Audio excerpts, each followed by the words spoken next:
নমস্কার বন্ধুরা, আরপিএফ কনস্টেবলের অ্যান্সার কি আউট হয়েছে। আশা করছি প্রত্যেকে তোমরা অ্যান্সার কি নিজে নিজে দেখে নিয়েছো এবং এর পাশাপাশি সবথেকে যেটা গুরুত্বপূর্ণ মোস্ট ইম্পর্টেন্ট সেটা হচ্ছে এভারেজ র মার্কস। শিফট ওয়াইজ এভারেজ র মার্কস কত হতে চলেছে বা কত হতে পারে এই নিয়ে তোমাদের সামনে একটা ছোট্ট ভিডিও নিয়ে আসছি। পরবর্তীকালে তোমাদের জন্য কাট অফের একটা ভিডিও তৈরি করব, কিন্তু আমরা প্রথমত দেখে নেব।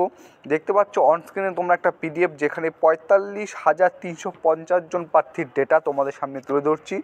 এখানে কতজন এমন স্টুডেন্ট রয়েছে যাদের মার্কস 115 বা তার উপর রয়েছে, 100-র উপর রয়েছে, 90-এর উপর রয়েছে এবং 80-র উপর রয়েছে।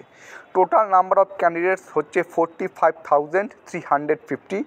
দেখো 115-র উপর এরূপ প্রার্থীর সংখ্যা নেই এই 45,350 জন ডেটার, ঠিক আছে, যে র্যাঙ্ক মিত্র দ্বারা কালেক্ট করা হয়েছে। 100-র উপরে এরূপ প্রার্থীর সংখ্যা মাত্র 55। 100 নম্বরের উপর পাওয়া, 90 নম্বরের উপর পাওয়া এরূপ প্রার্থীর সংখ্যা 1,210 জন। 80 নম্বরের উপর পাওয়া প্রার্থীর সংখ্যা 7,395 জন, ঠিক আছে। এবং এটা হচ্ছে মেলদের জন্য, মেল ক্যান্ডিডেটস র মার্কস অ্যাবাভ র, এবং ফিমেলদের জন্য রয়েছে, ফিমেলদের কত রয়েছে সেটাও তোমরা দেখতে পাচ্ছ। পিডিএফটা টেলিগ্রাম চ্যানেলে শেয়ার করে দেবো, সেখান থেকে আশা করছি তোমরা প্রত্যেকেই দেখে নিতে পারবে। এরপর দেখতে পাচ্ছ অল শিফট এভারেজ র স্কোর, অর্থাৎ বলতে পারো এখানে টোটাল নাম্বার অফ শিফট যেটা রয়েছে সেটা হচ্ছে 36। 36টা শিফট রয়েছে। এর মধ্যে সবথেকে হার্ড শিফট যদি বলি একদম উপরের থেকে, সেটা হচ্ছে মার্চ মাসের 2 তারিখ, যেটা এক্সাম ছিল 12:30 থেকে 2টা পর্যন্ত, ঠিক আছে। যেখানে এভারেজ মার্কস আসছে হচ্ছে 55.53। টোটাল নাম্বার অফ স্টুডেন্টস এখানে হচ্ছে 1,162, ঠিক আছে। তারপর দেখতে পাচ্ছ 12ই মার্চ 2025 9টা থেকে 10:30, যেখানে এভারেজ মার্কস এসেছে 56.93। এভাবে যদি তুমি একে একে দেখতে থাকো তাহলে প্রত্যেকটা শিফট ওয়াইজ প্রত্যেকটা শিফটের যে এভারেজ মার্কস সেটা কিন্তু এখানে দেখাচ্ছে। তুমিও দেখে নিতে পারো যে তোমার কোন শিফটে ছিল এবং তোমার সেই শিফটে এভারেজ মার্কস কত রয়েছে।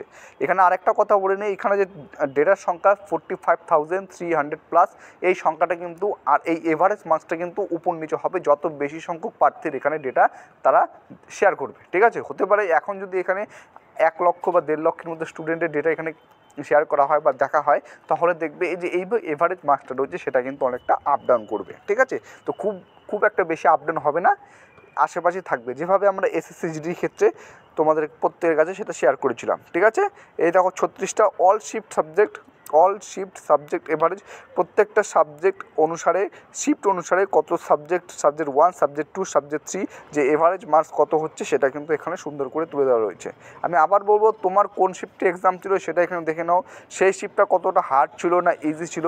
আমি যদি এখানে সবথেকে ইজি শিফটের কথা বলি সেটা তাহলে লাস্ট 3টা শিফটের কথা, ইজি শিফটের কথা বলি, তাহলে দেখতে পাচ্ছ মার্চ মাসের 3 তারিখে 9টা থেকে 10:30 সেই শিফটে 1,304 জন, অর্থাৎ বেশি সংখ্যক প্রার্থীর ডেটা এখানে নেওয়া হয়েছে, যেখানে এভারেজ মার্কস এসেছে 66.54। তার উপরে দেখো রয়েছে 66.50, তারপরে রয়েছে 65.86, ঠিক আছে। তো এই এভারেজ মার্কসগুলো কিন্তু তোমরা এখান থেকে সুন্দর করে দেখে নিতে পারো, ঠিক আছে। তো সমস্ত কিছু তোমরা এখানে বলে রাখলাম। যদি ভিডিওটি ভালো লাগে লাইক করবে, নতুন হয়ে থাকলে চ্যানেলটিকে সাবস্ক্রাইব করে পাশে থাকার চেষ্টা করবে, এবং পরবর্তীকালে তোমাদের জন্য অবশ্যই আমি একটা সুন্দর করে কাট অফের ভিডিও নিয়ে আসবো, মেল এবং ফিমেলদের জন্য আলাদা করে, ঠিক আছে। এই ছিল আজকের ভিডিওটি ভালো লাগলে লাইক করবি, নতুন হয়ে থাকলে চ্যানেলটিকে সাবস্ক্রাইব করে পাশে থাকার চেষ্টা করবে। জয় হিন্দ, জয় ভারত।